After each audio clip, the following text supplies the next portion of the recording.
Ya, sebelum kita memulai pelajaran kita, alangkah baiknya kita berdoa terlebih dahulu. Doa dipimpin oleh Astri. Silahkan. Teman-teman, sebelum belajar, mari kita berdoa dulu. Berdoa dimulai. Selesai. Di sini, Ibu ingin bertanya kepada kamu terlebih dahulu, apakah kamu masih mengingat materi kita sebelumnya? Siapa yang ingat materi kita sebelumnya? Kemarin kita belajar tentang langkah-langkah menyajikan teks eksposisi, Bu. Betul sekali. Coba dulu, bagaimana langkah-langkahnya kalau masih diingat? Nah, langkah yang pertama itu menentukan isu masalah yang akan dibahas. Lalu yang kedua, membaca berbagai sumber yang berkaitan dengan isu yang dipilih. Kemudian yang ketiga, mendaftar topiknya berkaitan dengan isu tersebut, Bu. Mantap sekali ya. Itu dia pembelajaran kita minggu yang lalu. Hari ini kita masuk ke 4 mengenai teks puisi. Di buku teks kamu, di situ terdapat pada bab 4 mengenai yang namanya teks puisi. Di mana tujuan yang harus kita dapatkan pada hari ini, yang pertama itu kamu merumuskan pengertian teks puisi, yang kedua itu kamu menganalisis unsur batin teks puisi, yang ketiga kamu nanti bisa menganalisis unsur isi puisi. Itu dia tujuan kita. Ada 3 tujuan yang ingin kita capai. Dari ketiga tujuan ini tadi, kira-kira yang muncul di benak kamu yang menjadi pertanyaan itu apa? Puisi itu apa, Bu? Tadi sudah ya yang pengertian puisi. Nah, yang satunya lagi, Bu, ini tentang bagaimana sih cara kita untuk mengidentifikasi unsur-unsur puisi itu? Ya, betul sekali. Unsur batin dan unsur fisik. Sekarang kamu kembali ke kelompokmu masing-masing, ke kelompokmu yang sebelumnya. Masih ingat kan kelompoknya? Kamu diskusikan yang tadi, yang harus kita selesaikan. Nggak tahu, Bu. Waduh, Nani melamun ya. Bantu dulu Elsia, berapa tadi Elsia? Ada 3, Bu. Betul sekali. Jadi yang ketiga, yang pertama. Apa itu puisi? Ya. Puisi, ya, pengertian puisinya itu apa? Unsur batin dan unsur fisik itu apa, Bu? Iya, betul sekali. Jadi nanti dalam pengertiannya ini kamu ambil bersama kelompokmu dari berbagai sumber. Apakah dari buku teks kita juga bisa ya, dari buku teks juga bisa, dari internet juga bisa. Kamu kumpulkan sebanyak-banyaknya. Jadi sebanyak-banyaknya tidak terhitung ya. Jadi kalau setidaknya sejumlah anggota kelompok kamu. Kalau ada 5 orang berarti 5, kalau ada 6 berarti 6. Dari situ nanti kalian membuat kesimpulan pengertian puisi itu dan pengertian daripada unsur-unsur yang membangunnya itu. Sudah mengerti apa yang harus dikerjakan dulu di kelompoknya masing-masing sebelum kita melanjutkan nanti tugas selanjutnya di LKPD. Dan tolong juga ya anak-anak kami, Ibu sudah mengirimkan LKPD, sudah mengirimkan bahan ajar, itu sudah tentunya kamu baca di rumah. Jadi kita masuk dulu ke forum diskusi kita. Ibu tutup dulu ya, kalian bekerja sama sebentar. Kelompok Khairil Anwar. Ya. Pengertian puisi di sini menurut pendapatnya HB Yasin, Bu. HB Yasin? Iya. Ya. Menurut beliau, puisi adalah suatu karya sastra yang diucapkan dengan perasaan dan memiliki gagasan atau pikiran serta tanggapan terhadap suatu hal atau kejadian tertentu. Dia menurut KBBI, Bu. Dari KBBI itu, puisi adalah karya sastra yang berisi tanggapan serta pendapat penyair mengenai berbagai hal. Ya. Ya. Ada lagi? Kemudian menurut Sumardi, Menurut Sumardi berpendapat bahwa puisi adalah sebuah karya sastra dengan menggunakan bahasa yang telah dipadatkan, dipersingkat, serta diberi irama bunyi, sehingga memiliki kata-kata yang bermakna kiasan atau imajinatif. Nah, berarti sudah ada 3 ya? Iya, Bu. Ada lagi, Bu, menurut James.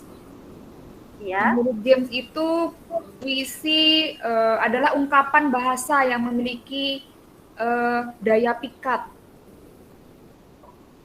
Kemudian satu lagi menurut Herman Waluyo. Nah, kalau menurut Herman Waluyo, puisi adalah suatu karya sastra yang mengungkapkan pikiran serta perasaan, penyair secara imajinatif dan disusun dengan memfokuskan kekuatan bahasa dalam struktur fisik serta struktur batin. Hasil kesimpulan kami, puisi adalah teks atau karangan yang mengungkapkan pikiran dan perasaan dengan mengutamakan keindahan kata-kata. Ya, bagus sekali kelompok Khairil Anwar. Kalau kelompok saya mendekati ya, kelompok HP Yasin ya mendekati ya. Jadi mengenai pengertian daripada puisi itu sudah paham semua, yang pasti ada kata kuncinya di sana ya, kata indah, menggunakan tarik, menggunakan irama, tentunya di sini semuanya menggunakan irama yang bagus ya. Nah, jadi kita lanjutkan ke pertanyaan nomor 2 tadi, hasil diskusi kamu. Mengenai unsur pembangun sebuah puisi. Nah, coba dulu, kelompok siapa yang sudah bisa menemukannya? Saya unsur fisik dulu ya Bu, ada diksi, imaji atau citraan, kata konkret, majas, rima, ritma, irama, dan tipografi. Unsur batinnya tema, perasaan, nada, amanat. Sekali itulah yang termasuk ke dalam unsur fisik dan unsur batin. Jadi ini kita masukkan kegiatan kita selanjutnya. Ibu yakin kalian juga sudah membaca ya, apa itu diksi, apa itu tipografi ya, apa itu amanat, apa itu tema, apa itu nada, dan apa itu yang namanya perasaan ataupun feeling. Nah, sekarang kita lanjut ke LKPD kita. Kalian masih tetap dalam posisi kelompoknya masing-masing. Kita masuk kepada LKPD pertama kita. Kalau kalian perhatikan, disajikan sebuah puisi yang berjudul Isinya, siapakah engkau corona? Kita masuk ke grup masing-masing, ke grup diskusi masing-masing. Di situ kamu nanti temukan apa yang menjadi unsur-unsur pembangun daripada puisi yang berjudul Siapakah engkau corona? Nah, Ibu berikan waktunya 15 menit. Ya, Ibu. Sudah Ibu tutup dulu ya. Ayo kelompok Welly dulu mempresentasikan hasil diskusinya mengenai unsur fisik dan unsur batin. Siapakah engkau corona? Silakan Wel. Ya, Bu. Ya, hasil diskusi kelompok kami, unsur fisiknya kami menemukan yang pertama itu diksi. Diksinya ini corona, nama virus ini Bu. Ya, yang sekali. Ya, kemudian terus ada citraan. Citraan kami menemukan di sini ada kelompok kami menemukan tiga jenis citraan, yaitu citraan penglihatan itu dilarik sejak engkau datang kami mengurung diri dalam rumah saat kami terlalu bahagia dengan gemerlap dunia dan lupa pada dosa-dosa. Jadi itu citraan penglihatannya itu gemerlap dunia Bu, jadi dianggap melihat. Kemudian ada citraan pendengaran. Ini dilarik yang bunyinya padahal kami selalu tak mampu untuk keluar dari keramaian. Nah, keramaian ini yang berhubungan dengan citraan pendengaran yang didengar. Kemudian ada citraan perasaan. Ini dilarik, apakah engkau hanya datang sebagai pengecut yang menyerang saat kami buta. Nah, kata pengecutnya ini menurut kami perasaan, Bu. Ya. Kemudian masih di unsur fisik, ada kata konkret. Nah, kata konkret itu kami menemukan satu, yaitu memberikan kesan keganasan. Itu ada dilarik, engkau datang seperti bala tentara dalam operasi senyap. Jadi di situ kami memberikan kata konkret kesan keganasan. Kemudian majasnya menggunakan majas personifikasi menurut kami, Bu. Ya, ada di situ lariknya itu contohnya di larik, engkau mengusir kami dari jalan-jalan, mal, pasar, kantor, sekolah, kampus, bahkan rumah ibadah kami. Tipografi puisi ini tipenya seperti wawancara atau dialog antara pengarang dengan virus corona. Jadi virus corona dianggap bisa ngomong gitu lah, Bu, bisa bercakap-cakap dengan pengarang. Nah, itu unsur fisiknya yang kami temukan. Bagaimana tanggapan daripada kelompok yang lain dengan pemaparan hasil diskusi kelompok Welly? Setuju. Betul, Bu, sangat lengkap, Bu. Ya, Setuju. sudah sangat lengkap ya. Semua unsur Iya, Bu. fisiknya sudah Setuju, Bu. dicantumkan. Lengkap sekali. Ya, lengkap sekali ya. Lalu dilanjutkan ke unsur batinnya, kelompok Welly, silakan. Baik, unsur batin puisi Siapakah Engkau Corona. Menurut kelompok kami temanya itu tema kesehatan, karena itu bicara tentang wabah virus corona itu, Bu, ya.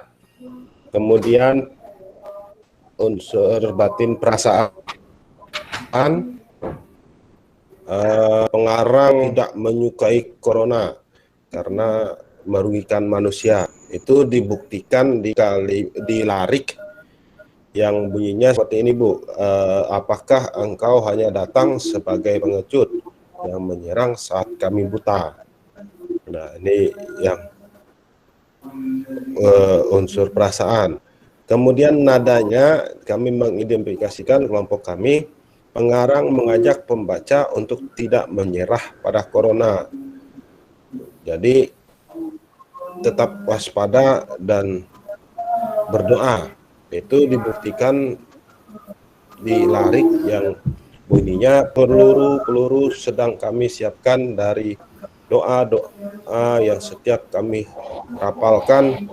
Kami punya iman yang setia, yang setiap waktu menyala dalam kegelapan. Nah, terus amanatnya menurut kelompok kami, kita harus berhati-hati dan tetap waspada. Jadi sudah bisa kita simpulkan secara bersama-sama. Yang pertama tadi pengertian daripada teks puisi itu, dan yang kedua pengertian teks puisi itu dari berbagai sumber, dan yang kemudian kita simpulkan menjadi sebuah pernyataan. Yang kedua itu unsur pembangun daripada puisi tersebut yang terdiri tadi unsur batin dan unsur fisik. Sebelum kita akhiri pembelajaran kita karena kita tadi awali dengan doa, juga kita akhiri dengan doa. Baiklah teman-teman, sebelum mengakhiri pelajaran kita berdoa dulu. Berdoa dimulai. Berdoa selesai.